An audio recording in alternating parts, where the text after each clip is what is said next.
to call the General Services Committee meeting, please.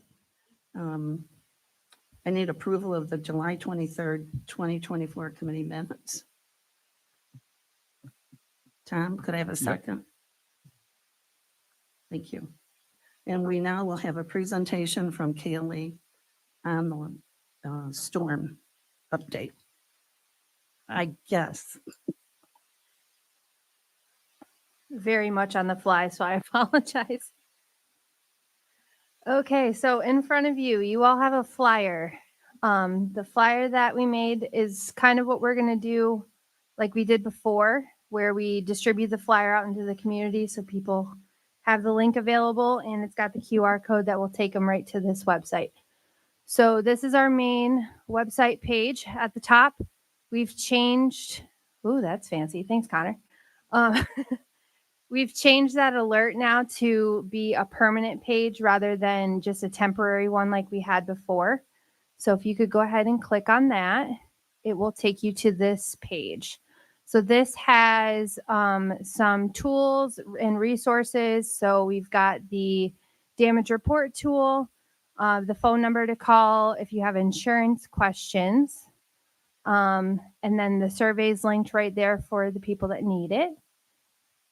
Below, these are just some individual financial assistance options. So the first one is through Snowbelt, and the second one is through DSS. Again, both of those are linked, so it'll take them right to the information for what they need. And then this is some options for businesses. So these are all the options that you have through Naturally Lewis. And then the Downtown Revitalization Initiative that's been extended through the end of this month.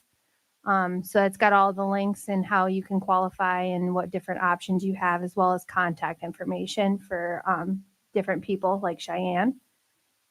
This is a little area where we can put some pending options. So things we are in the work that we're working on right now, but they might not be ready to go.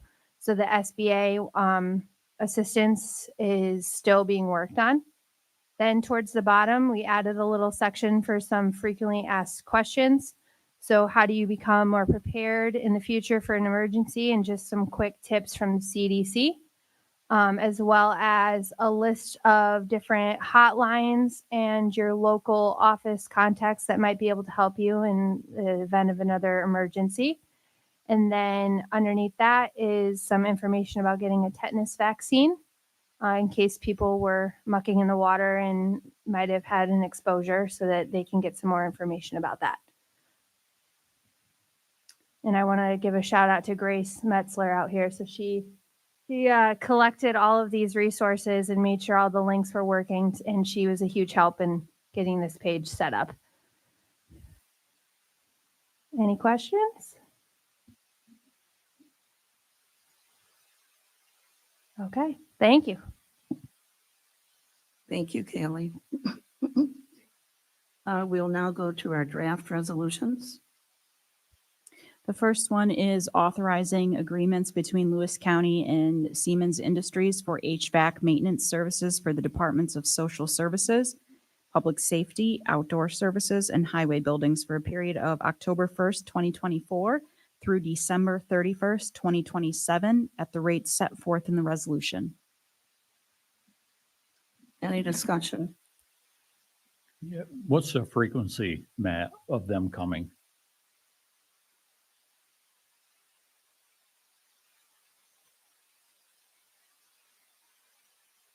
Any other comments? All in favor, say aye. Aye.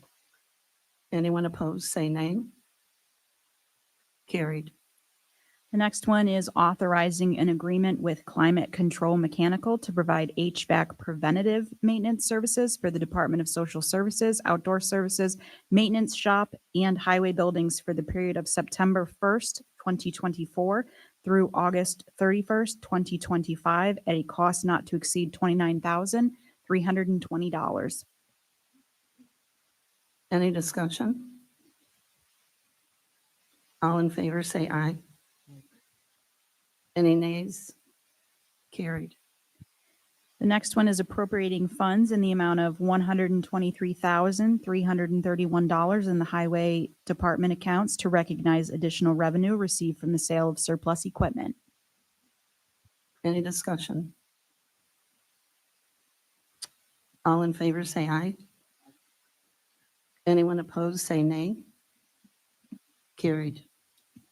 Transferring funds in the amount of $130,000 from within the county road account lines to facilitate the expenses related to disaster repair and FEMA projects, utilizing funds originally allocated for bridge material. Any discussion? All in favor, say aye. Anyone nay? Anyone opposed, say nay. Carried. Authorizing IMAs between the County of Lewis by and through the Lewis County Highway Department and Barton and LaJudas to provide engineering services necessary for the assessment and preliminary design phases of the bridge and culvert replacement projects located throughout the county at an estimated cost of $20,200 per bridge for collection and preliminary design phase, $16,900 per culvert site for collection and preliminary design phase, and $6,700 per site for administrative coordination with FEMA/dishes. Any discussion? Andrea, is that just for the county roads or for all townships in the county? No villages, I don't think. And I think it's only for the flooding. Yes, correct. Is that right? Any town, and there's only 3 really that would engage us, that wants to be involved in this, this authorizes us to enter an intermunicipal agreement with them to do so. Right. Yep. So that's what we've been talking about with Watson and New Bremen primarily. Okay. Any other discussions? The 6,700, Ryan, is that to help negotiate and navigate through the FEMA process for individual entities? like Well, it's box some, covered? I believe we've got some design in there as well, but we are authorized to, FEMA will authorize us a certain percentage of administrative costs. So, yes, that's the purpose, is for them to do, kind of keep track of the cost for us and help us make sure we're getting every bit of reimbursement that we're entitled to. Any other comments? All in favor, say aye. Anyone opposed, say nay. Carried. Authorizing the addition of 0.26 miles of county-owned property in the town of Martinsburg to the Lewis County OHV Trail System and authorizing amendment of the maps of the Lewis County Trail System to include new addition. Any discussion? All in favor, say aye. Anyone opposed, say nay. Carried. I do not have any motions and no executive session. Can I ask for an adjournment a motion to adjourn? Thank you. Thanks. We're adjourned. Thank you.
I'm going to call the Human Health Services or the Human Services Committee to order.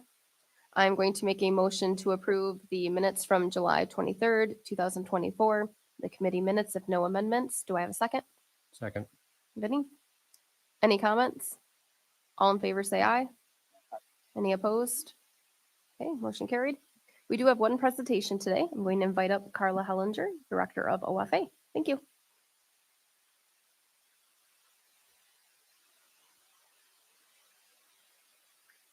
Thank you, first of all, for all of your attention last month and for the feedback that I received. We definitely appreciate your support. I wanted to take a little time today to give you some updates about changes that we have implemented and then potential changes for going forward. We are very excited to collaborate with the Lewis County Public Transportation System. This does allow us to eliminate the van lease, and so this is a significant savings. The participants are picked up from various sites and taken directly to the meal site, and then after the meal, they are picked up and returned home. So we have implemented that. We're still in the early phases of that. Just to recap, the total vouchers that we have used per month. So we did start this in February and we started out with 403. The number in white does represent the number of those meals that were takeout with a percentage of the total. So that you can see in March, April, May, and June, we increased quite a bit. July, we did see a decrease, slight. So far, we have implemented a couple of major changes. One is that we are requiring people to call to request vouchers for the upcoming month. So that when we do that, it saves staff time, resources, right? Because we don't want to be wasteful. We've also reduced the number of total vouchers per month allowed from 20 down to 8. And we are going to continue to monitor and make any changes and adjustments as necessary. Some additional changes that we are considering: reducing the number of vouchers from 8 down to 4. And then, of course, we could reduce 3 to 1. Reducing the vouchers was the most efficient because the other changes require a bit more work from our contractor, and we're also trying to make it seamless for them because they've been so wonderful to work with. But some of those proposed changes would be decreasing the number of days per week. Right now it is 7 days a week. Reducing the hours. Right now we are from 8 a.m. to 4 p.m. So we looked at potentially putting some limits and parameters on that. Reducing the number of meal options. Right now we offer 7, so we could decrease that. Eliminating the takeout. Requiring participants to pick up the vouchers in our office. We did check with other counties that do that. We do realize it puts a hardship on the participants, so we wanted to avoid that. Another option would be similar to our other congregate meal sites, requiring participants to call in the day before to make reservations. We are hopeful, though, that with the changes that we have made, requiring people to call in to request the vouchers and decreasing to 8, that we can get the spending under control. Our goal, of course, is to continue to meet the needs of people. We spoke last month about the more vulnerable population, those receiving our home delivered meals. So that needs to remain our top priority. This, our congregate sites and also this restaurant style voucher program are supplemental. So those are secondary. These are wonderful to offer if we have the availability to do so. But of course, we want to protect those home delivered meal recipients. We want to do all of this, of course, while remaining fiscally responsible. Yes.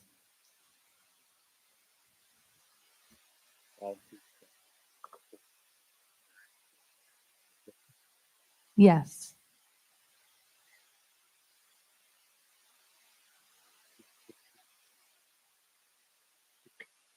That's what we are hoping. Yes, yes. So, yes, we are hopeful that those two changes that we have made will reduce. Now, we're going to see the changes starting in September because when we implemented these, the August vouchers had already been mailed. So we will really start to see the changes next month in September. So far, people calling in to request the vouchers, and they've been made aware that the number has reduced to 8. We have not received any negative feedback thus far.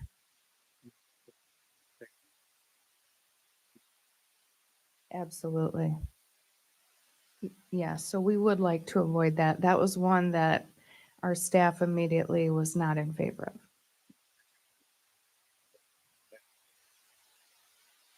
of. Correct. So could you provide transportation to the people who get the vouchers to a meal site and take them back? Or is Right. that, I know it's the southern end of the county, I think. Right. Right now, the transportation that we are offering is to Maple Ridge Center. Only to Maple Ridge. Correct. Thanks.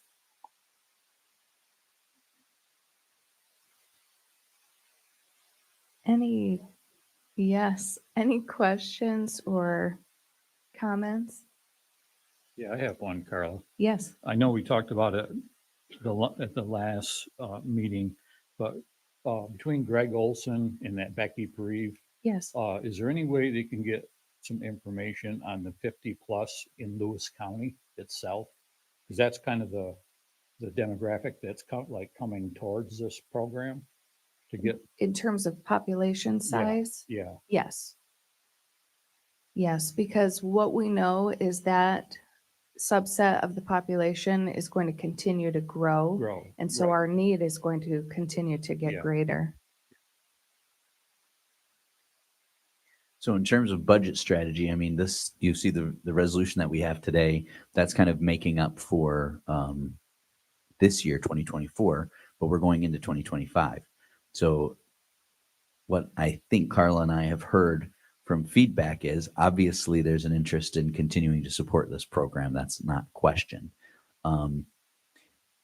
But what I think we're going to attempt to try to do is kind of modest growth. You know, we definitely do need to grow the program, but try to keep that in line rather than, you know, huge increases year over year. That's kind of what I think we've heard from the board and we're going to shoot for. But now would be the time, you know, pre-budget to, you know, if there's anybody that's got any opinions on that. I mean, this program, you saw the presentation last month. I mean, the expenditures are growing significantly. So Carla, do you anticipate reducing the vouchers from 20 to 8 will take care of the deficit? We are hopeful that we will be able to remain true to our budget, our revised budget with those numbers. One thing that we are kind of looking at is potentially eliminating the fall evening meal. And again, that was one of those add-ons when there was additional money, but that money is gone now. So we need to be mindful of that. And there's no income requirement, right? Correct.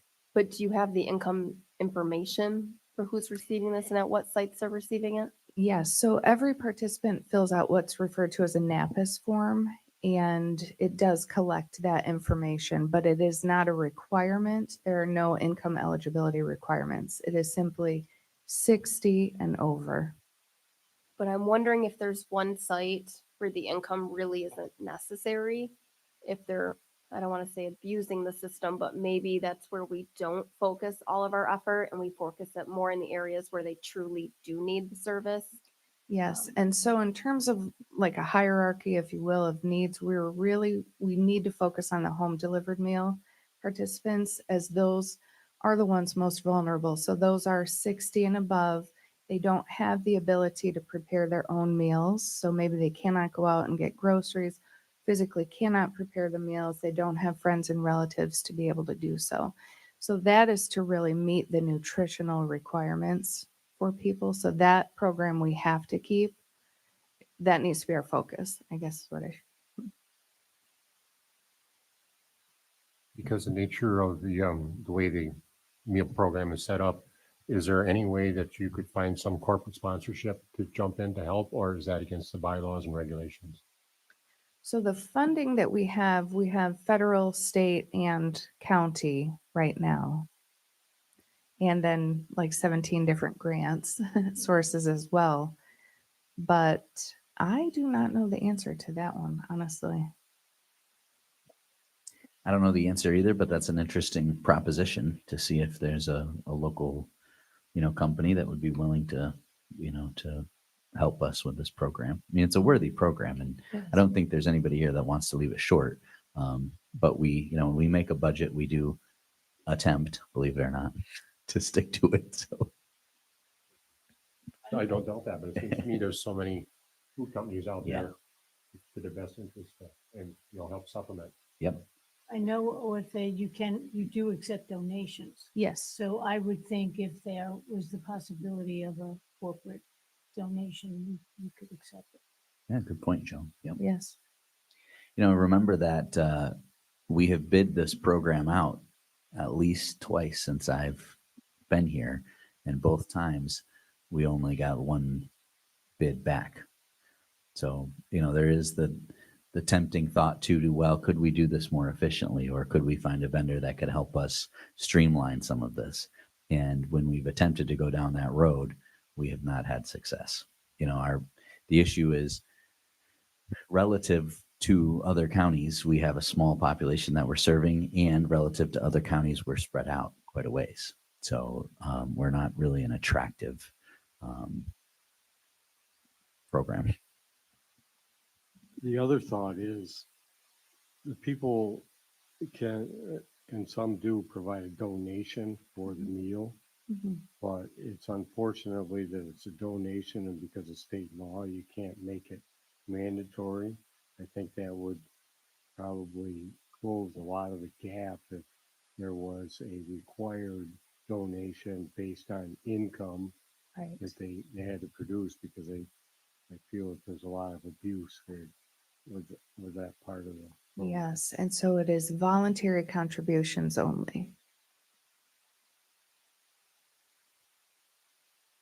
I just want to bring up that this whole discussion is basically for the cause of a lot of the problem is down in my area, basically, right?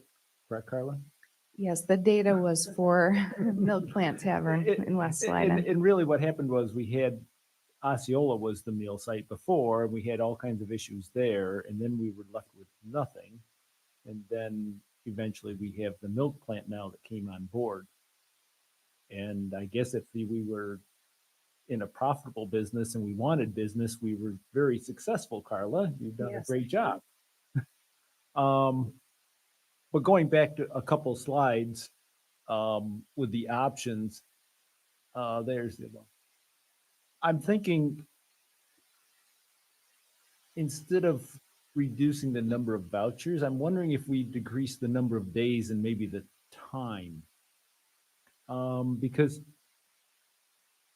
I'm not sure we need it 7 days, and we don't need it. It's like an all-day affair down there. I think if we kind of focused it, tried to make it more like other sites where we said, it's 4 days a week, that would still be, I think, okay. And also if we reduce the time, that's lunchtime. People really need a meal. They'll come out at lunchtime to get the meal. Now it's kind of like more like going to a restaurant. It truly is. And that's one of the things that people enjoy, right? The flexibility. So we looked at putting the parameters. The issue kind of with that is it puts more work onto the staff at Milk Plant Tavern. So we thought, perhaps a more efficient would be to reduce the number of vouchers. Right, I understand. I think that's a good But- start, but if we need to right, go further now, absolutely. I'm wondering in the reduce the number of 7 to 2, if you only have 2 choices, that will really reduce, because you're going to get bored of those 2 things. Hamburgers one day and spaghetti the next day or whatever, it's like you can only alternate too many times. It's like, okay, that's enough of that. But I just, kind of wanted to say that it's been very successful. People very much like it, but almost Yes. too much like it. Well, this was our first attempt at the restaurant dining program. We're one of the first in the state to take a stab at it, actually. So, we're very much, in terms of the state, I'm sure they're very pleased that this model works. It absolutely works. Yeah. Thank you.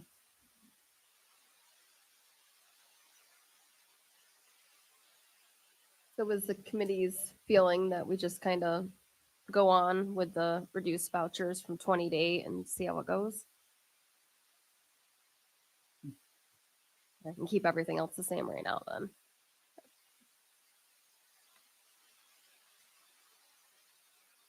Thank you, Carla.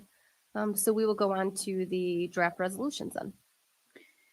Okay, the draft resolution is transferring funds in the amount of $75,000 from special contingency into the Office for the Aging account line due to increased costs and utilization of nutrition program services. Do we have any comments? Do we have all in favor, say aye. Any opposed? Okay, carried. And then there is a motion to move to authorize public health employees Stephanie Hauser-Faust and Mackenzie Brayman Purcell to attend the National Conference on Emergency Preparedness in San Antonio, Texas from Monday, April 28th through Friday, May 2nd, 2025, with expenses being covered by Public Health Emergency Preparedness grant funding. The reason for this request so early is so that they can get a discounted rate. I will make that motion. Do I have a second? Vinny, any comments or concerns? All in favor, say aye. Aye. Any opposed? Okay, motion carried. And we do not have an executive session, so I will make a motion to adjourn. Do I have a second? Tom, any comments? All in favor, say aye. Any opposed? Okay, we're adjourned.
call the Finance and Rules Committee to order.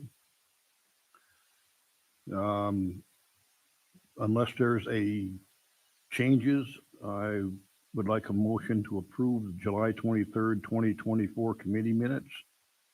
I'll make that a motion. Second from Herb, all in favor? Minutes are approved. We have a presentation, solar and GIS mapping update, and I guess Cassie Buell is going to do that.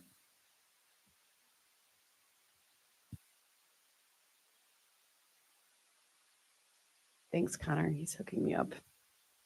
I'm testing his patience with the technology.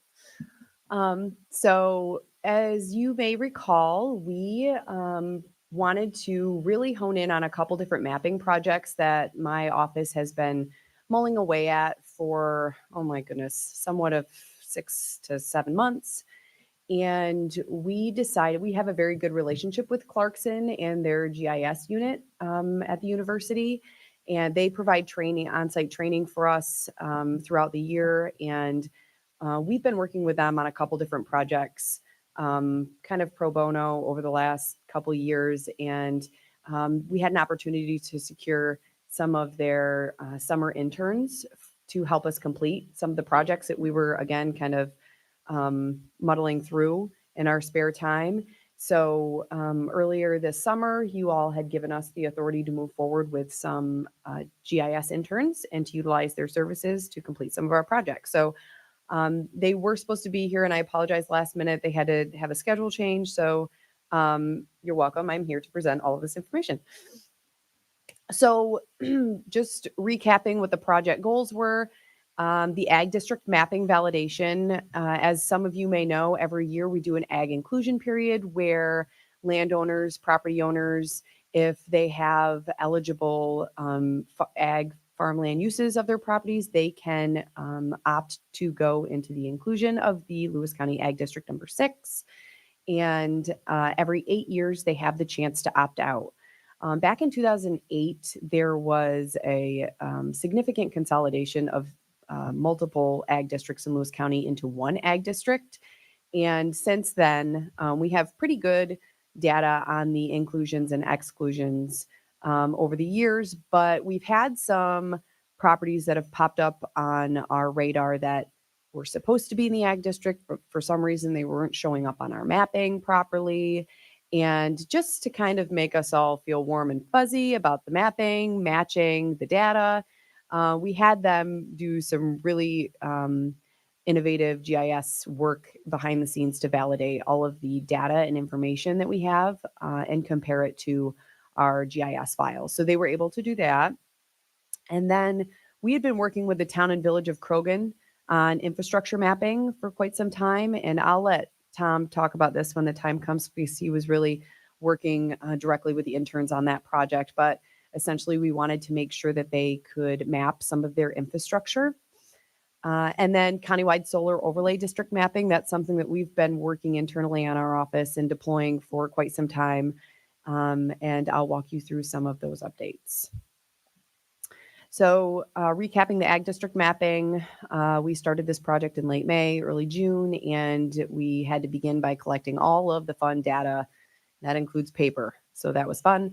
They sifted through all of the data and the files that Candy was able to provide us, which is also compared to Cornell Iris data. And they were able to compare all of that ag inclusion data with our 8-year removals to the current mapping, and they confirmed that all the data matched. So now Candy and I can rest easy at night. The village and town of Croghan infrastructure mapping, I'll go over a really quick synopsis, and then I'll let Tom add any details that I may be missing. They physically collected infrastructure inventory in the town and village of Croghan. They also added that inventory from the site visits to the ARC online mapping, which we have access to and that we provide as a shared service to the town and the village. And now the municipalities have that mapping for updated inventory, condition data, and for various public infrastructure components. And for those of you who are curious as to why this is a benefit, well, you can even hone into, and I will show you this, hone into the condition of that infrastructure. So if there's a sign that needs to be replaced, if there's a fire hydrant that maybe is decommissioned, you can hone in on all those details, and then the town and the village can come up with a plan to mitigate those issues and to replace that infrastructure. Tom, am I missing anything? Just a couple things. The square boxes, there's like 67 grinder pumps in the Beaver Falls Krogan Sewer District. And they, like Cassie said, they GIS mapped everything. And if you can click on each one of them boxes, the grinder pump. It'll show the install date, serial number for the control panel, serial number for the pump, the amps, starting amps when it was installed. So you'll have all that attribute information. And we did start, as Cassie said, with the signs about 2 years ago. So all the signs in the town of Krogan and photos are on there on all the roads. We put all the roads on, put all the culvert pipes on, bridges, box culverts, and we wanted to add on the sewer district. So the whole infrastructure is all right there. And I can walk you through the interactive map on that as well to give everybody an idea of what Tom is referring to. So solar development is obviously a huge topic in not only Lewis County, but the country. And we've been diligently picking away at solar zoning laws and overlay districts for the past several years. We've actually been pretty in front of the industry and the regulations. So that's helpful. But I did want to recap the importance of, or the intent of, a solar overlay district. So the solar overlay district designates specific areas where solar energy installations are encouraged and permitted within the municipal zoning laws. Why do we want to do this? There's oodles of reasons. I consolidated it down to 5, but it gives the municipalities a proactive approach to land use. We don't want solar developers to come in, plan a project, and then, oops, the municipality doesn't want it there, or there's conflicting public hearings or lots of backlash over the properties that they choose. We're finding that these are issues that are popping up with projects that maybe had started back in 2019. But the smaller community development projects are handled, the community solar projects are handled internally by the towns and villages, so they have much more control over these projects. But when it gets to the 20 megawatt projects, that's in the state control. They do try their best to follow the local zoning. However, there are stipulations in the New York state laws where if it's overly burdensome, they can override them. So we're just trying to give as much teeth to the municipal zoning laws and their maps as possible. Another reason that it's beneficial to set up this overlay district is it streamlines the zoning and permitting process. There's essentially little to no questions from a developer or from a municipal standpoint whether or not it's allowed. It protects the environmental and community interests. Those are quite obvious. There's a lot of environmental concerns when it comes to stormwater runoff that are popping up with solar panels and developments. And then obviously those community interests with their character are of concern to the residents. Reduce conflicts between the developers and residents. Again, we don't want it to get to a public hearing where the community is putting the project in front of the residents to say, hey, listen, this was proposed to us. And then the residents are upset because it was proposed on a property that likely should not have been. We want to be proactive about this instead of reactive. And then, of course, it provides the framework for long-term integration of solar energy into municipal growth plans. It's not that we're anti-solar, it's that the municipalities just want the properly planned solar projects. And that includes fencing, visual impacts, impacts to the ag properties. The list goes on and on. But it's just another really proactive approach. So building on that, we had to start with a lot of different parameters. There's a lot of criteria that goes into building the layers of these overlay districts. The first set of criteria really was built by you all and a committee for the Ag Enhancement Plan that was finalized in 2021. The Ag Enhancement Plan is essentially the Ag and Farmland Protection Plan for Lewis County, and that was developed from 2019 to 2021. We received a grant to complete that.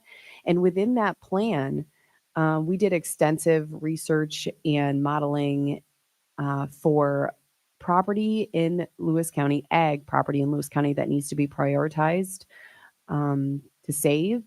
And we created a ranking system: highest, higher, high, medium, lower, and lowest. So we knew what properties in the county we needed to focus on preserving for ag. And again, that was all stipulated and explained in our ag enhancement plan. And actually, in that ag enhancement plan, we had some foresight. We had actually written in there that the benefited use of that particular map was for municipalities to use to create solar overlay districts. So, of course, the county can't create those land use policies for the municipalities. So it's really up to the municipalities to take that information and really go to work with it. So after we had the layers from the ag enhancement plan prioritization map, we were able to build onto that. So they created the initial selection of the parcels with at least 15 acres classified as commercial, vacant, residential, or agricultural, and not owned by the government. So we took away government property essentially. And then we worked on removing class 2 and 3 USDA soils.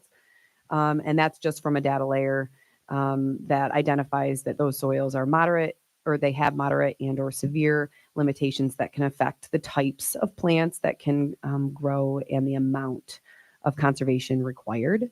And then forested land, they took that GIS layer and added that, wetlands, obviously, and then added a 100-foot buffer. And then prime ag land is from the soil survey geographic database. And those are some pretty basic elements that most communities work with when creating an overlay district.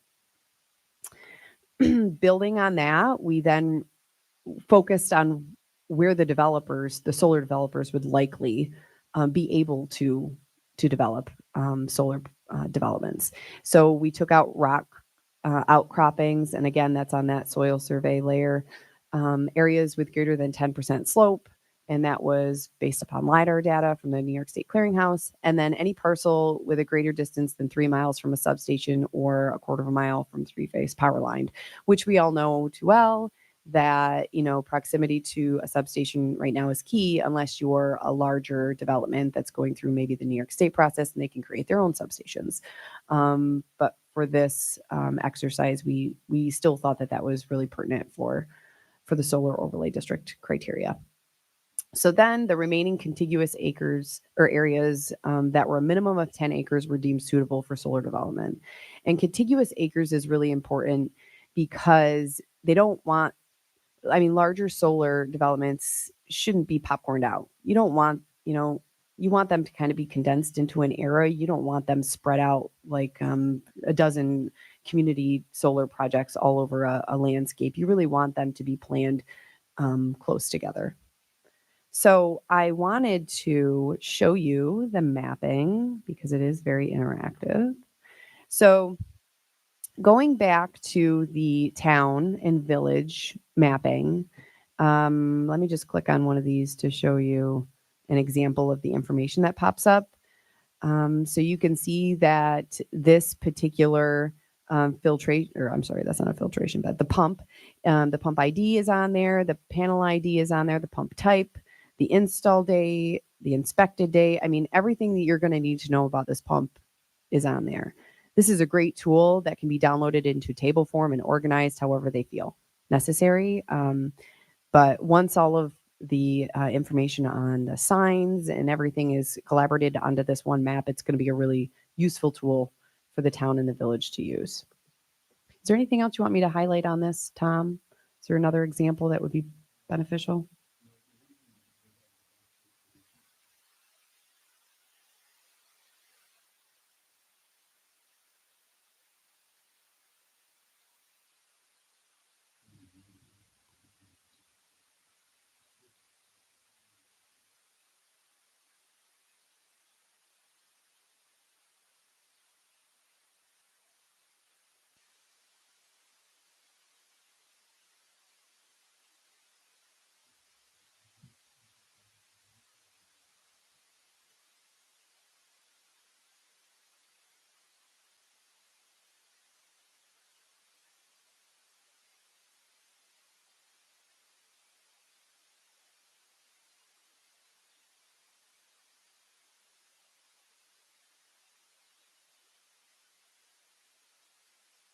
So as you can, oh,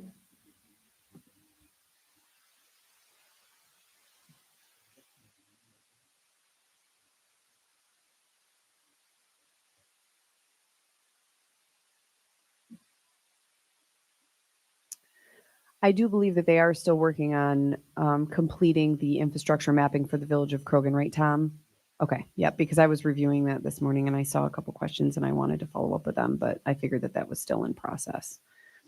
So, yep, as you can see, there's water infrastructure, there's lateral line valves, septic tanks, chlorine dosing, the water tower is identified, manholes, hydrants, and those hydrants and the inventories with the hydrants is going to be really useful because they can document the condition, and that'll be helpful when it comes to grant applications to know what needs to be replaced and when. So I'll hop to the meat and potatoes of this. So again, looping back to the prioritization mapping that we did through the Ag Enhancement Plan, as you can see by this beautiful map, all of these properties had been ranked based on that 6 criteria of priorities that I had discussed earlier. So there was low priority, lower priority, medium priority, higher, highest, and high. So if you take away the higher, highest, and high, we're left with some medium, lower, and low priority properties that could likely be suitable for solar development or any development. And it's not that it wouldn't hinder ag, but it would best preserve the higher, highest, and high priority ag lands. So this was a really great tool for us to use that, thank goodness, we established way back then, and that was formally adopted by this board. But it gave us a good foundation to work from. So now I want to take you into the current state of this project, where we've identified the solar or the prioritization of farmland, and now we've identified the parcels that are most suitable for solar. Working in those additional parameters, we're taking into account the wetlands, the forested property, the contiguous acreage. And there's also something that we've been working on, which takes a lot of time. It's that view shed element that we're really looking at. And I wanted to give you an example of how difficult it is to try to just hone in on the visual impacts. There is a property down here that we used as an example. So if we just used a random parcel down here. So if we identified each property, and that's what takes so long with this, is we have to essentially identify the parcel first. I'm sorry, I'm trying to okay, so we identify the parcel, right? Say that a solar developer wants to put a project on this parcel. How can we evaluate it best to figure out what the visual impacts are? Do we put percentage of visual impacts within a certain mile radius? Do we put in, the number of area or the amount of area that people can see it from? Because we would have to take each individual parcel that we put in this overlay district and analyze it. But this is the visual impacts if we were to put a solar development on that property. So you can see it's actually quite large. And I think that they were able to even put, so the shape area and then the shape length, and we can even break it down into the number of acres that would take, and the distance that somebody would be able to see that particular solar development from. So that's something we're working in there right now. So that's what takes all the time, is we have to go parcel by parcel, and we're hoping to be able to do this. But we do realize that could take an extensive amount of work. So we're more focused on providing a countywide solar overlay district so that all of the municipalities can work it into their zoning. Again, it would be completely entirely up to them.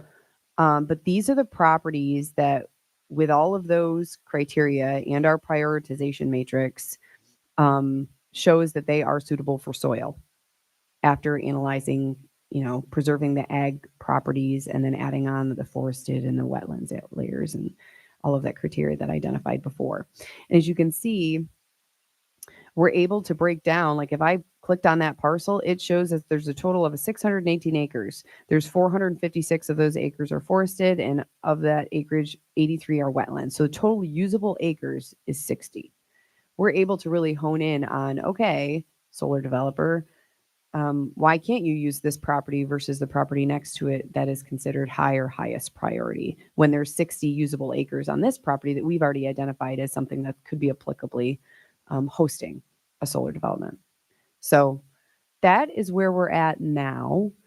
Obviously, it's going to take a lot of coordination with our municipalities if they should want to use this tool, but it's definitely an advancement. I know that there's a lot of municipalities across the state that are working on or that are currently in a moratorium for solar development. So I imagine everybody's racing to complete an overlay district right now to proactively handle these developments that are coming down the pipeline. But I just wanted to share with you the results of the interns' work over the summer, and we will keep plugging away at this. Any Tom, is it concerns? all right if I just ask Cassie a question? Or have a comment for her on that? On that motion? No, on this? Okay. this. So it would seem to me whether or not all of the towns follow up on that and use it for their zoning, whatever, Right. it still would be a beneficial GIS mapping that could be used to argue with the siting, the state siting Sure. group Mhm. to say, listen, there's lands here that are better suited without taking the best possible ag Yeah, areas most away. definitely. Yeah. And especially working with the community solar projects, those smaller popcorn solars, as we like to dub them. Those are the ones that are maybe 10 to 20 acres. There's a couple of them in New Bremen. There's a couple of them in Denmark, and there's a few of them in Martinsburg.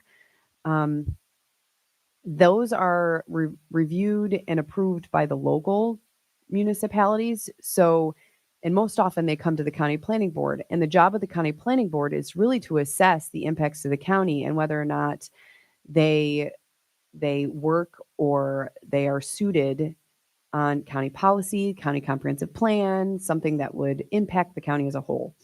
Now, our county comprehensive plan and our ag enhancement plan are typically referenced when we review solar developments because it is something that has come up and we have created these parameters. So this gives the municipality a little bit more teeth and information to go by. You know, maybe you've proposed it here. We really don't want to prove it here. We think it's better suited here. But that's what planning is about. And we're hoping that they're able to find this tool pretty easy to use and everybody's proactive and there's less contention when it comes to public hearings or, you know, the developers picking properties. And I mean, they don't know what they don't know if the laws aren't out there. And they certainly rather have the regulations to go by than not. They want it to be accepted by the community. So it's a helpful tool for them too. Cassie, if the county adopts the solar overlay district, even though we don't have land use authority that the towns have, can that still be something considered by ORES, the State Office of Renewable Energy Siting, as a local regulation? I don't believe it could be used as a local regulation, but I do think, and I think we did this back in 2020 where the board did a resolution in support of, I think it was the Town of New Bremen municipal solar law and advocated for the use of all municipalities to begin adopting solar just to be proactive. So I can see it in that perspective to support it. I'm not sure that it would give the state, it would give leeway to the state's decision. I don't want to say no, but I don't think it would. I was just thinking that maybe it's something that we might consider doing. I mean, it can't hurt, you know what I mean? That the county has adopted this. And I like the way Cassie is thinking about this, which is, you know, we're not going to be able to dictate state policy. That's clear. But we can be on the cutting edge of reacting to state policy and making sure that we have every tool in the toolbox to continue to control land use development in our communities. So, you know, I think this is a big step. It puts us ahead of, you know, the curve on this issue. And I would think that the board, it might be something to consider the county adopting as either a resolution or a local law. Joan would have to help with that, but even if it doesn't hold legal weight and, or it's not, the best, authority on land use, I still think that it's something that we can put in front of the state when, when the time comes to, that'll help us hold our own. So something to consider. The other thing that I wanted to note on this is that even though the state has put forward its own methodology for taxing clean energy projects through the 575B provision, a lot of these projects continue to seek pilots because they don't have faith that the state's formula is going to stay the same year over year, or they still are looking for buy-in from the local communities. I think another thing that the county could do with this data is go to the IDA and have them incorporate it into their universal tax exemption policy, their UTEP, so that, that's another tool where if a solar development company wants to get a tax break or lock in a tax deal in Lewis County, they need to be considering, depending on how the IDA board wants to put that language, either considering this overlay district or, cooperating with or following this overlay district, right? So Herb and Jessica, that's something you guys might want to consider bringing back to your board, that, if a project doesn't fit within, some of these properties that we've identified, and there's a lot to work with, but if a project doesn't fit within these parameters that we've identified, maybe they don't get as good a deal, or maybe they don't get a deal at all. That's something to think about. Any other questions? Any other questions? Yeah, I have one. Is this information going to be pushed out to the towns? Yes, yes. So it's our hope that we're going to make individual town maps, and we're going to send them to them with the understanding that there could be some customization to those maps depending on what criteria may be most important to them. But I would like to stay as close to this as possible, only because we have reasoning. That prioritization map that I showed you in the beginning, that went through extensive review by an outside committee, and it was adopted by the county legislators. So once we start veering from there, in order to give it enough teeth to be held up with New York State reviews of these projects, I want to make sure that there's a lot of background reasoning as to why these properties are or are not in the overlay district. So the farther we wean from this solid criteria, the more difficult I think it is going to be for the municipalities to hold it up in court.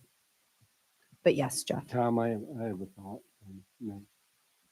So we don't drop the ball on this. Where are we at with actually turning, my thought is to turn this into an actual resolution that we adopt this as a county policy and send the language to the IDA board, asking them to at least consider adopting it or framing it into their UTEP policy. Are we in a position to move this forward at this point? I would say that maybe we need to do some follow-up with the IDA before we bring it back to the board, maybe at the next meeting, because I think the IDA did some kind of policy in their UTEP a few years ago. You remember we had some meetings. They did. Yep. And I thought they had adopted something, and that was the basis of this board supporting what they had adopted. So I think we should follow up on that and see if we need to tighten up some of the language on that. So what I can provide a little clarity on that. What the IDA did was basically attempt to create this without the data to have it. So what they did is they said that they're going to provide different levels of incentives based on the soil type that the project is on. So if you're on a, I forget, the 2 or 3. Right, a grade 2 or 3, prime ag land, then you were not going to get as good of a deal as if you were on subprime. So they tried to build that incentive structure into their tax policy without really having all of the information that we now do have. So I think this actually enhances what is existing with the IDA.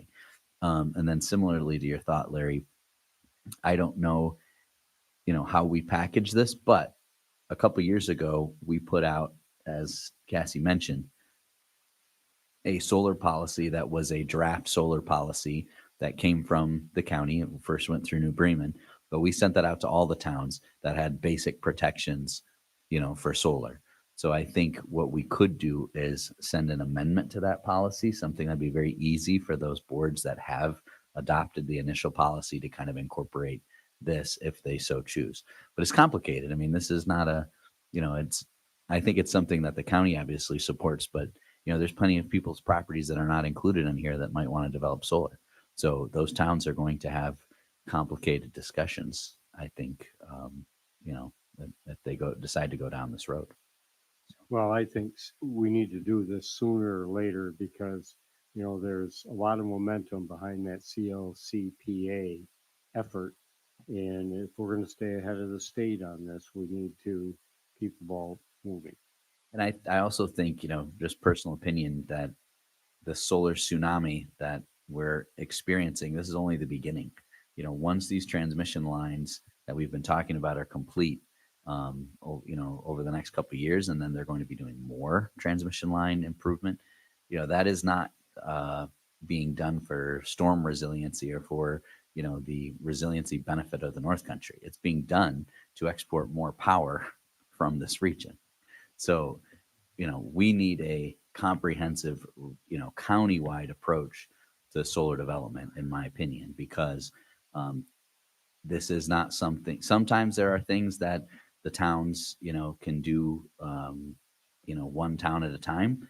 I think this is something that needs to be considered at the county level. The amount of development that I think the amount of development pressure that I think we're going to feel over the next 5-10 years is going to demand that we're thinking about this comprehensively, not Denmark independent from Croghan, independent from Lewis, independent from, Watson. I don't think that's wise for Lewis County. Plus, these are multi-billion-dollar energy developers going up against our towns. That's not really the type of negotiation I think we want to set up either. I think we want the county at the table. So Joan and Cassie, you can keep this alive and moving then. Yeah, so my response to your question was just that this is still, we're trying to figure out how to work those visual impacts into this mapping. But we are working quite diligently on it because the town of Croghan is really hopeful to be able to utilize the solar overlay district mapping for their own law that we also help them rewrite. So maybe it is a good time to do a new package because we have done a lot of additions that I think are going to be really helpful for the town of Croghan.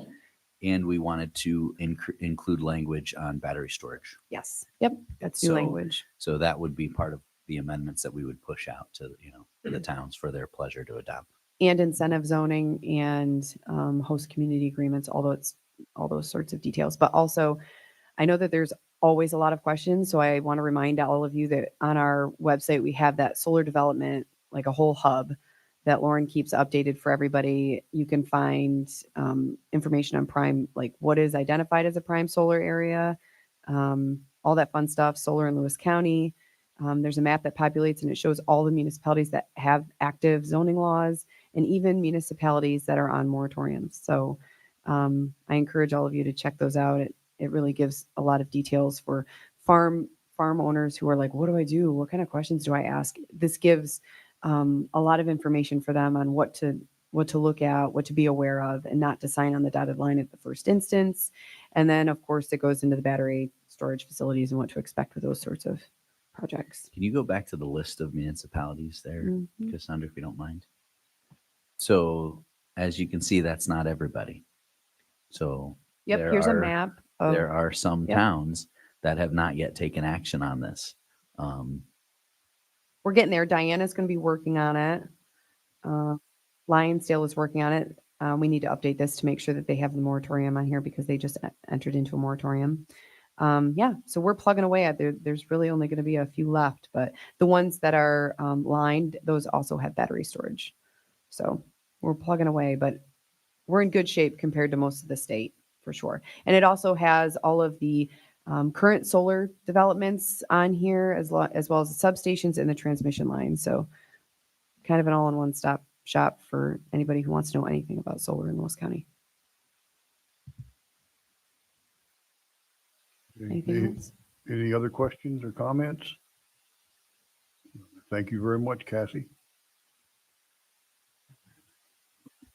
And now we'll move on to discussion on summer recreation. We have a handout we're going to bring around. We have not already. We did. Sorry.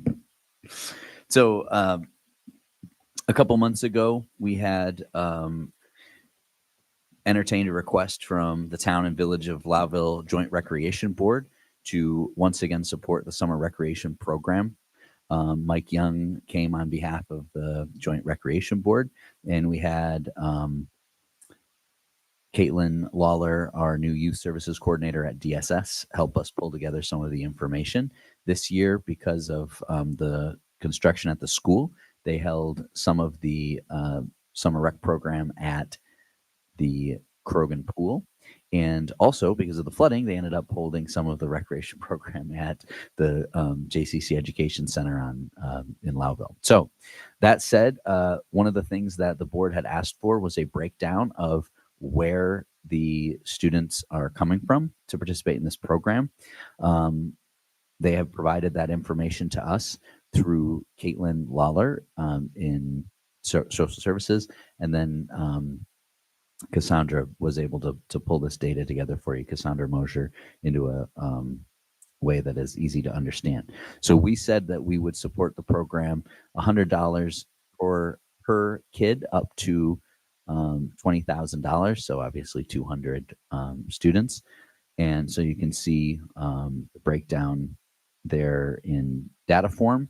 And then you can also see the breakdown that was put together by our mapping department in visual form. So that is where the kids are from. We will, once we receive an invoice, write a check for $20,000 to the Joint Recreation Program, which I believe this year is going to go through the town of Loudville, is where the check will go once we receive that invoice. So yeah, this is the data. There's been some proposals from other legislators about doing something for the towns that did not have anyone participate in this program. So with that, I'll turn it back over to the chairman, Tom, and the legislators for their discussion. And if there's any questions about the data, we're happy to answer those.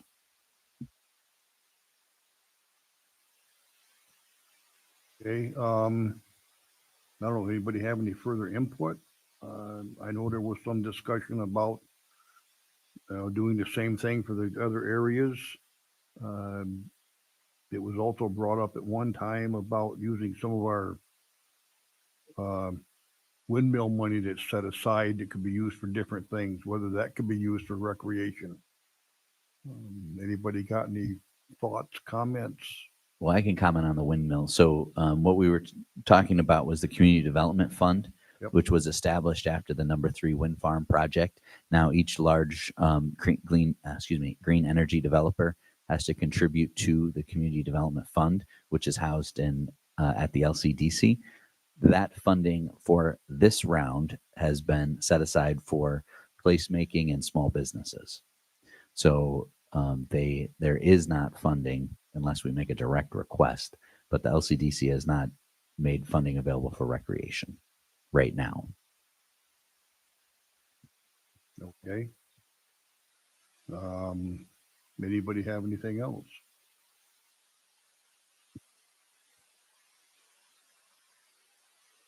My thought going into this was that, Loudville came forward asking for the money.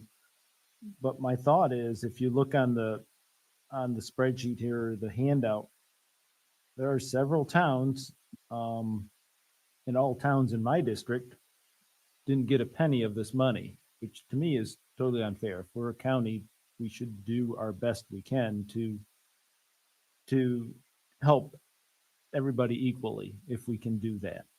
And this program certainly did not do that. And I think my thought is somehow we need to make up for that. And that was the thought going into this resolution to begin with the discussions I had. I just don't see this as fair to the youth in my district or in other districts. Because just because they didn't come forward and ask for it, it's, it shouldn't be withheld from them either. That's my thought. Mr. Chairman. So I agree with you, Jeff, that it is certainly unequitable. And I would not be opposed to somehow funding a town if they had some recreational program in existence or wanted to create one. I'd be fine with, basing it on the number of use and whatever those projections are.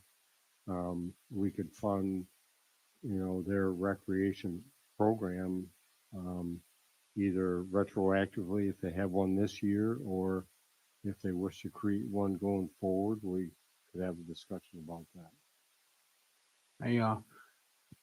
I agree with Jeff. Like I guess I misunderstood.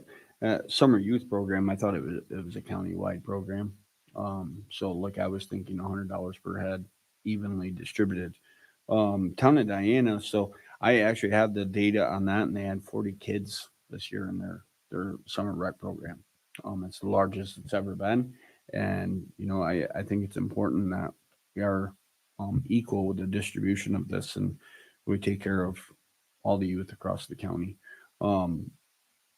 I would be interested in it. Is there any way we can find funding for this and create a budget line for it every year? That way we're not having these discussions. I think that's a great idea. We discussed earlier, Jeff, there's programs, Harrisville, correct? Harrisville School, Copenhagen, and South Louis. If I remember, did I get that right? Do you know the number of students or kids from your district that went to South Louis or any of these other programs right offhand? But those are state funded, I think. And Well, the 40 that you went to, is that state funded, or how is that funded? but the school programs, I'm pretty sure, are state funded. That's, I guess, something to look into. I mean, I'm thinking about the town of Lewis. We're remote from a lot of areas. The town of Lewis has invested over $45,000 in playground equipment for the kids in the town to use. I mean, I think that should be considered also. I mean, the town is keeping up a park. I mean, I could show pictures of, that it's very well maintained. So the kids have something to do through the summer also. I don't think it's just a youth program. I think it's helping out the youth in our county, whether it's a program or something the town does for those kids, as far as infrastructure. I just don't think this is whoever comes and asks for it, it should be given out equally to the town. Either we give it out equally to the whole county, or we don't do it at all and just say this is a town problem. And I think that's fine too, whether we collect the taxes and give it to them or the towns collect the taxes, but it should be equal. Right. It shouldn't be just, if you look at the map, I mean, that's certainly not equal for the county taxpayers. That's my thought. Well, one of the, one of the goals of the Wind Farm Community Fund was to enable the towns and the municipalities to apply for any capital project. So if they're building a park, as you suggest, or have built a park, I think that's permissible or acceptable for them to apply to this wind farm money to help support that effort. What we're talking about here is a program and not a capital project. And so that's why they would not fund it out of the community fund unless, they were to change them the bylaws or the scope of that fund to also allow for that. The other way we could, distribute the money would be through the youth fund and giving them a line item for summer projects through that as well. Yeah.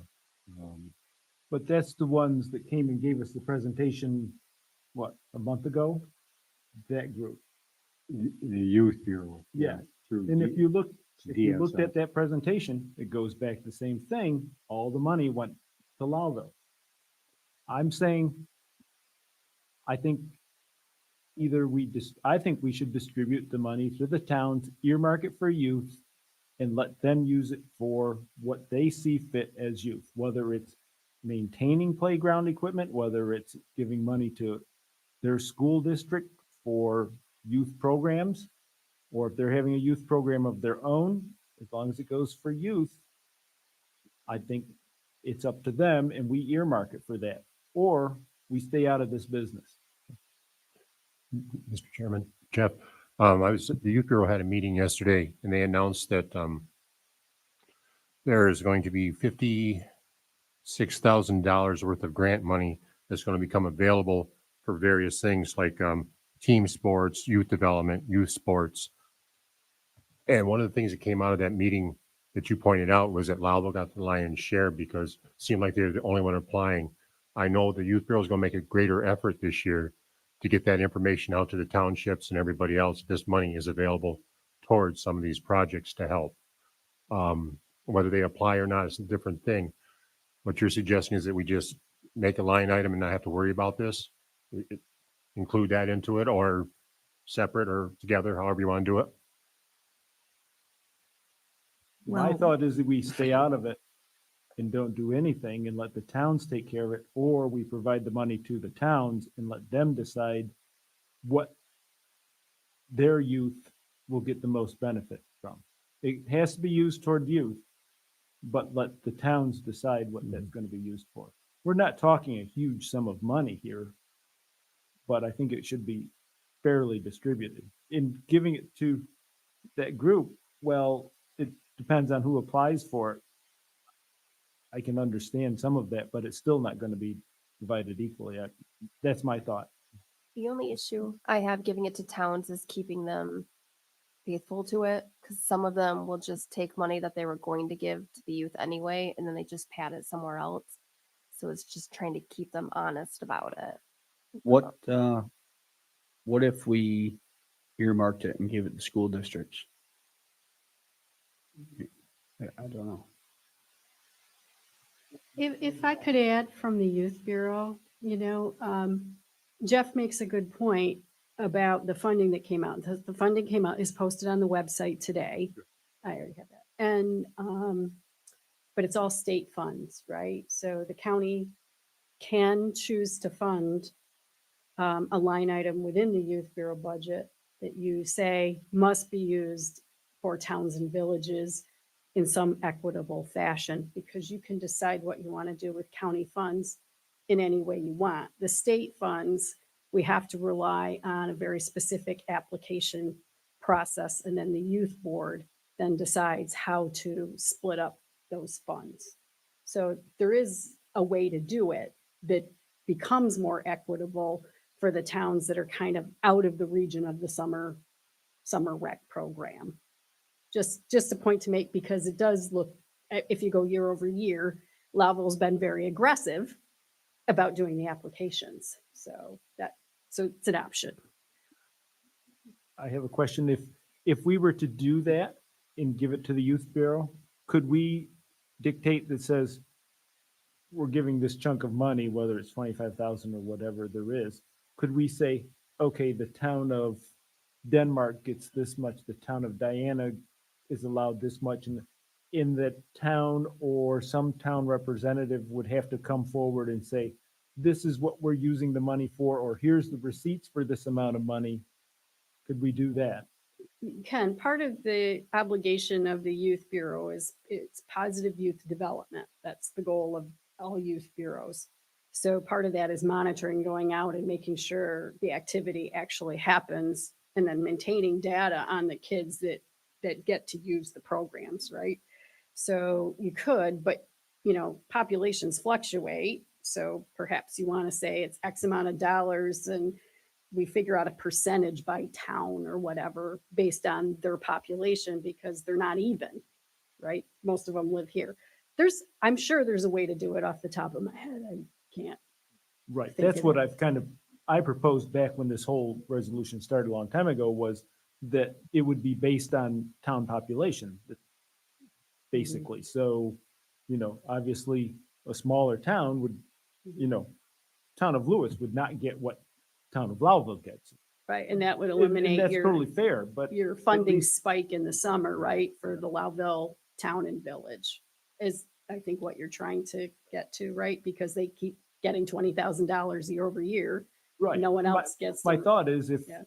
town of Loudville has 20% of the population, they would get 20% of the of pot. And if- whatever dollar amount this board would want to choose to fund for youth activities. Right. So, it's interesting. I told Caitlin, I think Ryan and others, where I grew up, the VFW sponsored youth recreation. So, and they do to this day where I grew up. So there's always different funding models. But county money, you guys can decide exactly how that gets split. And we'll stick to whatever that decision is. And I know it's, you know, it says summer youth, everything's around the summer. 6 months of the year, it's winter. Or 8, 6 months of the year is winter. And, you know, that can kind of get lost in the shuffle. Six months of the winter, we forget about the youth. And then when springtime comes, there's a big flood to have all kinds of activities. We don't have a problem setting up a line item. I mean, an equitable way, we can have a formula developed that would reflect not necessarily the population, but the youth population. I don't know if we can if there's numbers that can break it down like that. I mean, it's a difference if you got a population where 80% of them are over 80 and the rest are, I just want to make sure that it's an equitable one for the kids. I would agree. I think that that's a good idea to create a line item under the Youth Bureau's budget. Way to get the data or to go off it equally would be maybe to go off of their programs last year's data. How many kids that they had participate. I like the idea of using the youth board to pass out the money. I don't like the idea of giving it to the towns because too many times it doesn't go where it's needed to go. And I would be agreeable to giving it to the Youth Bureau as long as it's earmarked for each town based on population. Jenny, has the Youth Bureau developed their budget, put their budget out yet for this year? Have they submitted anything? I didn't get a chance to talk to Caitlin.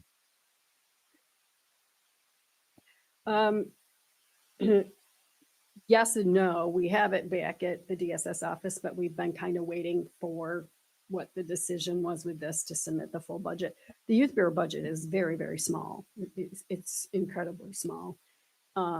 So the county doesn't, they put in, what was it, Ryan, $12,000 toward. I think we're up That's to the 14. total. 14,000 and it was 5,000 a few years ago towards youth development when we released the county funds applications. So it's an incredibly small budget. We can do whatever you So want that, with I it. think We that's can add it in there very easily. the crux of this issue is preparing for the future. And, there may need to be some equity figured out for this year, but really the reason this keeps coming up is because the county doesn't budget for it on a regular basis. And this will be the third year in a row that we have contributed to this program. So, if we plan to continue to be in this business, then we need to put a line item and be done with it rather than having to, go through the whole proposals from the town and the village. And, it have to be a special item every year. It's not a good use of everybody's time here to debate every year. Jeff, if I'm not mistaken, earlier this year, you had a formula or some breakdown presented. Do you still have that numbers that you were talking about? I don't. I had it before. I tried to work on it today. Based on what information I had from the last packet we received, but it was by address, so I couldn't break it out by town. I started and I had it in my spreadsheet and I says, well, it's gonna be garbage in, garbage out. It's not gonna provide any useful information. I think this is very helpful here. I mean, this tells us how much went to each town and village, basically.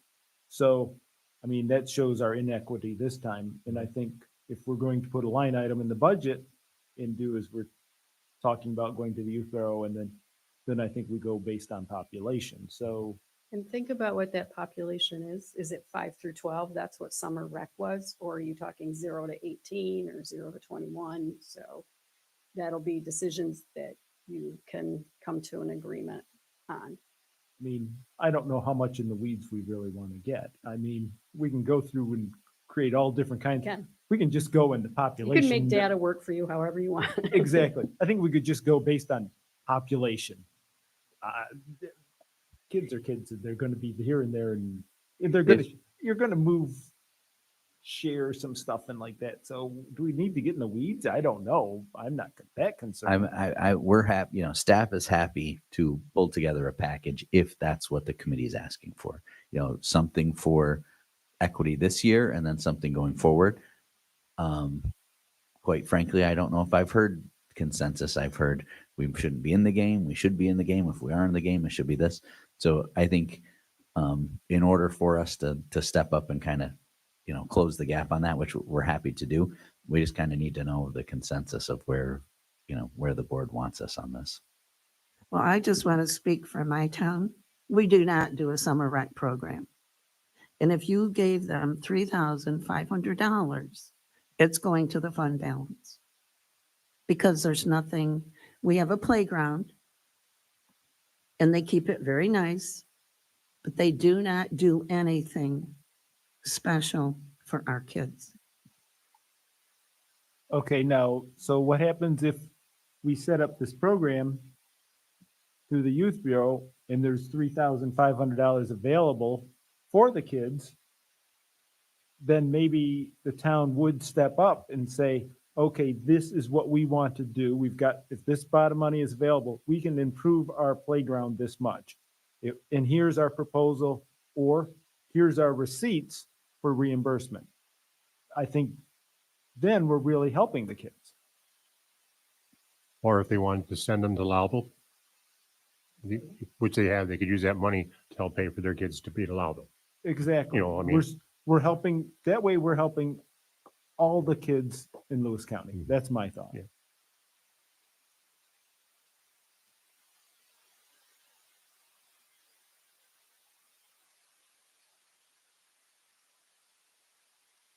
Well, so far, we've had a lot of discussion round and around.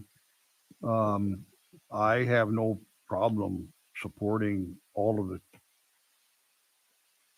youth in the county. I guess the question comes down to how do we distribute it so that it is used for the youth? And equally, looking at the numbers here, I don't know what number we would throw in. I'm looking at the town of Linesdale, which says 113 youth. Well, do they maybe have 3 that would use it, or 2, or 10, or 100? Looking at all the other ones, Loudville has 765. There's 107 registered. I don't know.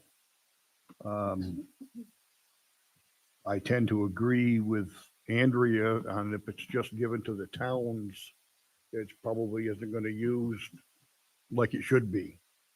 I don't know if we can do it with restrictions through the youth bureau, that they give it out, or do we make a situation where there is a lump sum of money available and you apply for it? My think- thought- My thought would be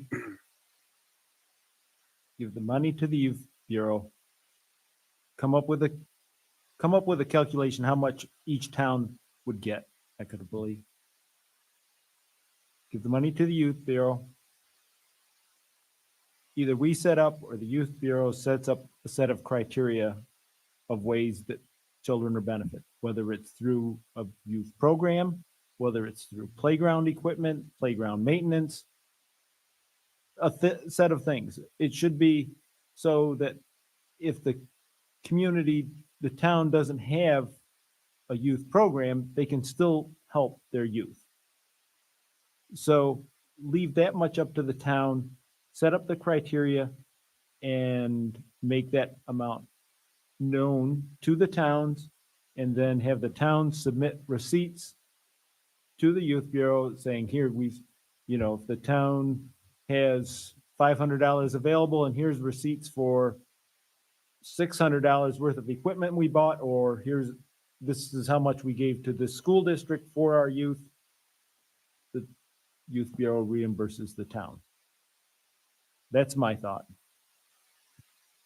I think it would be wise to do that and let them apply or be reimbursed. Because I mean, I don't know if Lionsdale does have a rec program, but I mean, Diana shows that it doesn't because we didn't use Lowville, but I know that they do. So maybe there's rec programs that we don't know about, but if we make it known to the towns and we get that information out there and there's money available, they can apply, then they can apply to how many kids that they had. I think that would be a good way to keep everyone honest.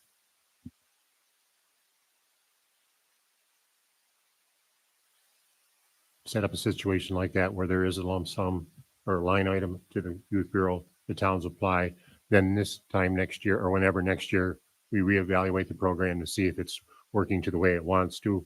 If there's, I mean, this is a new one. It's going to be a shakedown.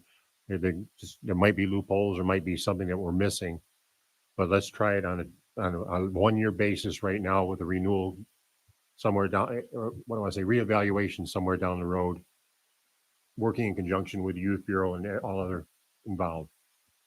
So Right. quick, go ahead, Jeff, sorry. I think I agree with that. And we set up an amount for each town. And we notify the town that this much is out there. Here's the criteria of how you get it, and let them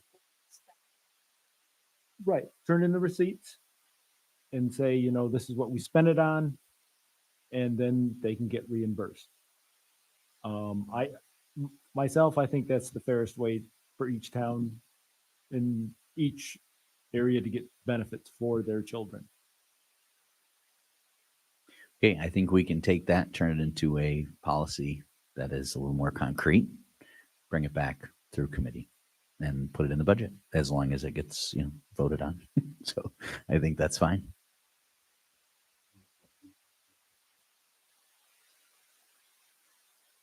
Yeah, I think we've got enough feedback to put something forward formally to the committee next month, basically. Tom, are you okay with that? That sounds We good. need to arrive at a number. So what's the number going to be that we're going to line item to the youth bureau? How do we arrive at that number? So back of the envelope math, we ended up, because we put a limit on it of 20,000, it ends up being about $80 per kid. Okay. So if you take the biggest town that received the most, that's Lowville. They have 765 total youth, and they received $10,700. That turns out to be about $11 per kid. If you do $11 times the total number of youth, 3,431, that comes out to $37,000. So that's what I was thinking we could use that 37 to 40,000. Probably make it an even 40. That works. So would you do anything for this year, for this discrepancy? Or are you talking about next year? We can do whatever the committee wants. How about this? I'll run the numbers and we'll have a resolution for next year. So that's taken care of. And we'll give you the, what the breakdown would be for this year to make it even. And you can decide from there. Okay, because I think that's was our thought. That was my thought when we first started out, that we would make it even for this year also. I mean, if you just do like, basic $11 times, we use the town of Diana, for example, 11 times 147, they would be entitled to $1,600. So, it wouldn't be super costly to even it out this year, but that's whatever you guys want to do. But who's going to get that funding?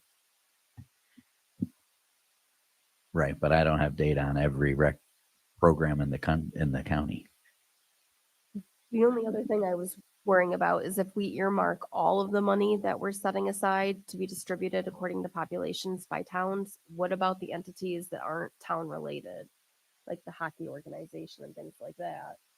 I don't know how you do that. Well, they still have access to the state programs. They can apply to the Youth Bureau team sports program. And yeah, I don't They know. could It's hard. still- I'm sorry, they could still come to the towns too. Correct. Yeah, good point. Like I'm thinking there's a hockey organization in Constableville.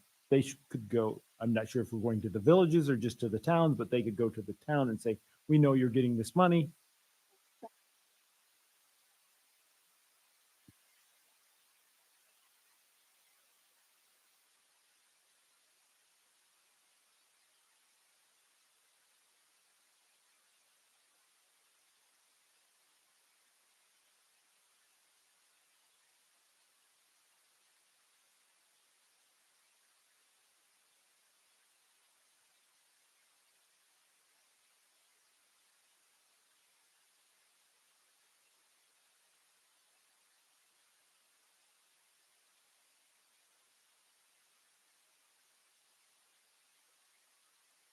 Why don't we come up with a policy that, taking the gist of the discussion here and turning it into a policy? I think we're capable of doing that for you guys.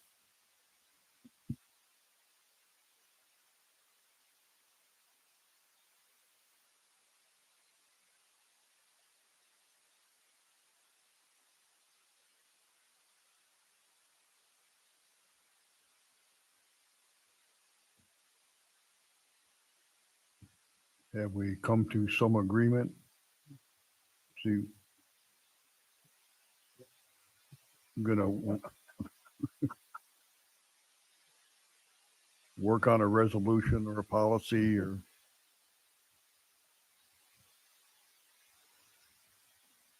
all right. I guess that's where we're going. Unless there's further discussion on that, we'll move to draft resolutions. Okay, the first one is adopting local law number 3-2024, a local law providing for the partial exemption of certain real property owned by persons 65 years of age or over. Any questions or comments? All in favor, aye. Opposed? Carried. Next is introductory local law number 3-2024, a local law to authorize overriding the tax levy limit established by General Municipal Law 3C, aka the 2% tax cap for the Lewis County 2025 budget, and setting the public hearing for October 1st, 2024 from 5 o'clock to 5:30 p.m. This is the one we do every year just in case. Yes, and I'm sure Ryan and Eric will work their magic so that sometime in October, we will be able to hopefully withdraw Right. that. Okay. Any other questions or comments? All in favor, aye. Opposed? Carried. Number 3 is adopting county travel and food policy. These on the policy and procedures were recommendations from our state audit, I think. Yes, okay. Any questions or comments on that one? Yes, I do. Okay. Sorry. I read over the meal policy. I'm sorry, I worked for a contractor that done work with the federal government for 25 years. I dealt with travel. That was I was a buyer, accountant, worked with travel. To me, the meal portion of that seems very complicated. I'm not sure if there's another way to, that is not how we done it for the federal government for all those years. We gave, if you go to the federal website, and it's mentioned here in the policy. If you go there, there's a dollar amount that's allowable for meals for every location in the country. We just went to that and said here. So if the traveler wanted to have peanut butter and jelly for 3 meals a day while he was on travel, he got whatever the meal allowance was. If he wanted to have prime rib 3 times a day, that was his choice too. And it was very simple. You gave him a check for whatever that was. There was nobody looking at receipts. There was nobody going, what was this? What was that? Oh, you were over on your dinner, but you was less on your breakfast. There was none of that. We've always talked that we want to help out our employees, that, they do a lot for us. I'm just saying that this looks like extremely complicated for when you go on travel. I would not want to keep track of every single receipt that I had for a meal, for a Burger King, whatever. Just my thought. So I know that there were intensive conversations about this with the treasurer's office and our auditors, Cassandra and Amanda and Joan. Ultimately, the purchase, I think it was, really purchasing and Cassandra and Eric that came together and decided, really it was about saving money. So, that was the reality is, we felt that it would increase our travel budget significantly doing the per diems rather than the reimbursements. Cassandra, jump in. That was my recollection. One other thing is that the treasurer's office would really like to use purchasing cards. And with that, we cannot do the per diem amount because the purchasing card, you're not using a personal card, you're using county card. Therefore, we can't give somebody a lump sum for the day. So a per diem would not work with purchasing cards. I can understand that. And I had considered that. We used advances where I worked from, or you used your personal card and could be reimbursed for that afterwards. I still think what you're trying to save in dollars, you're spending auditing it. That's my thought. If your time is worth anything, going through all those receipts. I would like to see in the policy the option of doing one or the other. If the person wants to travel and get reimbursed the amount that it says on the government website, they get that. If they want to use the card, then you have to turn in the receipts. I would like to give them the option. I think our whole philosophy when I was working in industry was that if people are going to be away from their family on travel, then it certainly wasn't a luxury. It was business, and they were missing out on family time. Nickel and diming on meals was not what we wanted to do. If we can do something allowable and help out our employees, that's my proposal, would be to give them the option of doing one or the other. Just my thought. Now, I guess my thoughts right now is that I'm not sure what the state recommended when they did our audit. Are we following what their guideline was? I know when I traveled on business, I had to collect all my receipts and turn in an expense sheet. I think Brian and Cassandra have better insight on this than I would. So the state had different views. The state auditors themselves, they do the per diem because they're traveling. That's part of their job. They're always on the road. They got an X amount of dollars per day. When you look at other counties, they're doing the same way where they're reimbursing you based on you could spend it. I'd say to Jeff's point, if we're going to do it, whatever way you decide, we'll just do one way. To give them the option of either or, I think that's more complicated. Say, okay, employee X is going to do reimbursement, but employee B wants per diem. I think we just got to do it one way or the other and just hardline commit. There is this, I can see both sides, the savings, with the time auditing, you know, takes more time, but it's easy to get a receipt too. So, I mean, either way, but most counties aren't doing the per diem, they're doing the reimbursement that we looked at to do that. But the state government, the federal government is definitely a per diem, just easier. Say you went 3 days, you get $200, you know. So are we still paying the highway crews that plow in the wintertime? We used to, if it was, if they were out during a meal time, they got to, stop and eat dinner somewhere Yes. and they turn in the receipt. So if we go to a per diem, example, then, you know, is that fair for the highway guys to get a per diem because they're out plowing at 5 o'clock or whatever the time is, rather than, a receipt? Well, the terms and conditions of that are spelled out, I believe, in the collective bargaining agreement anyway. So I think what your point though, Larry, is that if we did a per diem, we'd still be dealing with some receipt auditing anyway. Am I right, Joan? Yeah, they have to submit some kind of proof of what was expended. So they wouldn't be eligible for a per diem then because it's under the collective bargaining. Right. This would be just the per diem that we're talking about here would be just for travel. Okay. You could always roll them together to kind of off the same idea, but right, they are two separate things right now. Yep.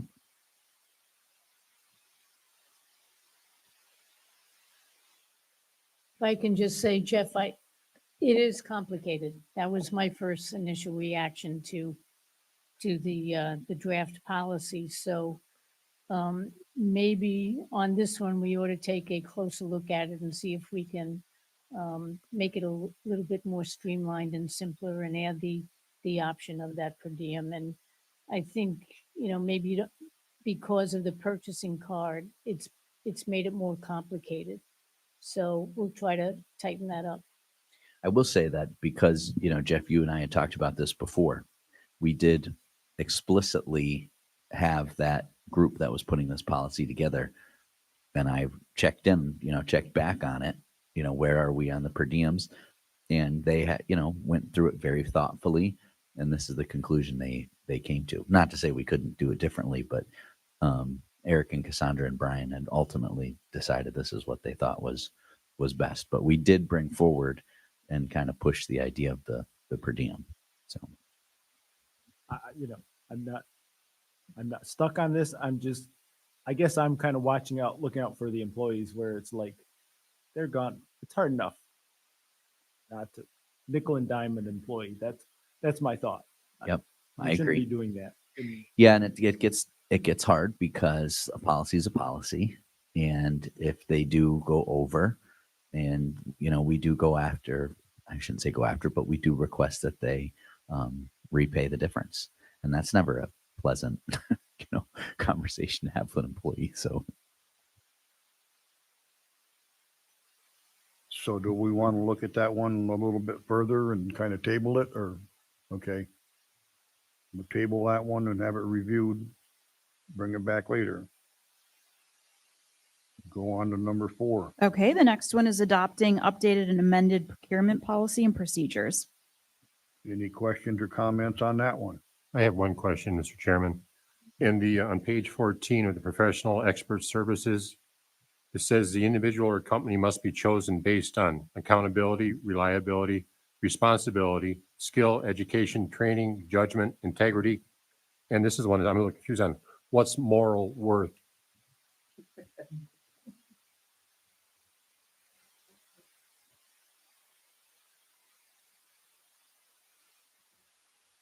That's just, I mean, who determines moral worth? I mean, I suppose you could say that if we had some experience with somebody who was tried to pull something over on the county, that person, that expert would not be hired again by the county. you'll see Yeah. the whole plethora in front of it should cover all that before Yeah. moral worth. I just wonder if we should leave that in there or just curious about it. I didn't know if it was legalese or not. Okay. Legislator Nortz, what page are you referencing? On the package we got here is page 14. Under 3A, Cassandra. 3A professional expert services. I don't see any problem with, you I- know, It just struck me as kind of odd yeah, after. we could end at integrity on that. Yep. Yeah.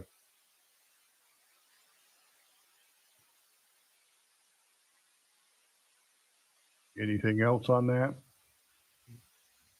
We accept it with that correct, with that being removed. All in favor, say aye. Aye. Opposed? Carried. Number 5 is adopting amended purchasing card policy and procedures. Any questions or comments on that one? All in favor, aye. Aye. Opposed? Carried. Number 6 is adopting updated Title VI plan. Questions or comments? All in favor, aye. Opposed? Carried. Number 7 is authorizing a waiver request for a conflict of interest between Snowbelt Housing Company and eligible rehabilitation grant recipient. Questions or comments? All in favor, aye. Opposed? Carried.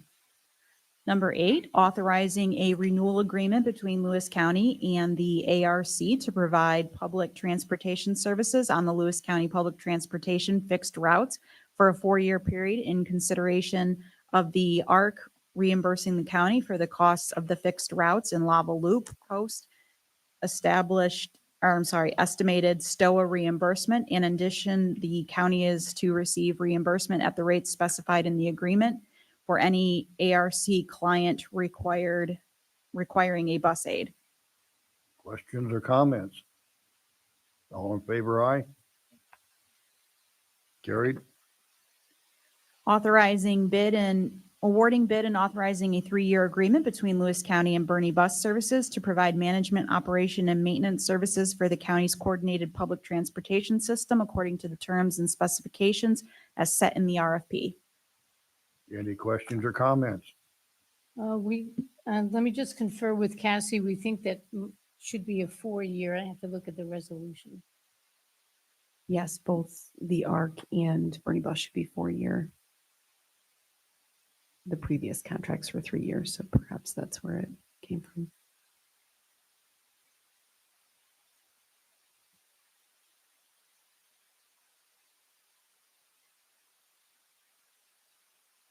What do we have? So yes, so going back to the ARC resolution, that should be a 4-year agreement. That's what it says. Okay, so But the Bernie, the Bernie Bus, We're changing that one to a 4-year To a instead of a 4-year. 3-year. it's actually in the resolution itself, maybe just the way it was written in the presentation, it was 3 years, but it's a 4-year agreement. Agreement? Any questions or comments? All in favor, aye. Carried. And the last one is authorizing the treasurer's office to charge a fee of $20 per tax search performed. Comment. All in favor, aye. Carried. I have a motion for information on grant funding, setting up a public hearing in September, and I'll let Cassie explain the whole thing. Sure. So we are looking to apply for CDBG vacant property clearance program funding. I know that the legislators have been hard at work taking care of the condemned dangerous properties across the county. And this is an application. We can apply for up to $1 million to take care of the condemned properties across the county. So we're finalizing a list, but for all of you that are have experience with CDBG, it's a process. We have to do things certain ways. So I'm sorry in advance, but we typically handle these public hearings for when we apply for CDBG funds at the organizational meeting in January. But this one is very specific and we need to document the blight before we have the public hearing. So I'm requesting a public hearing at the October 1st meeting for this particular application. I'll make that a motion that we set that up. Need a second? Jeff? All in favor? Opposed? Carried? Unless there's anything else, I'll make a motion that we adjourn. Get a second? Herb? All in favor? We are adjourned.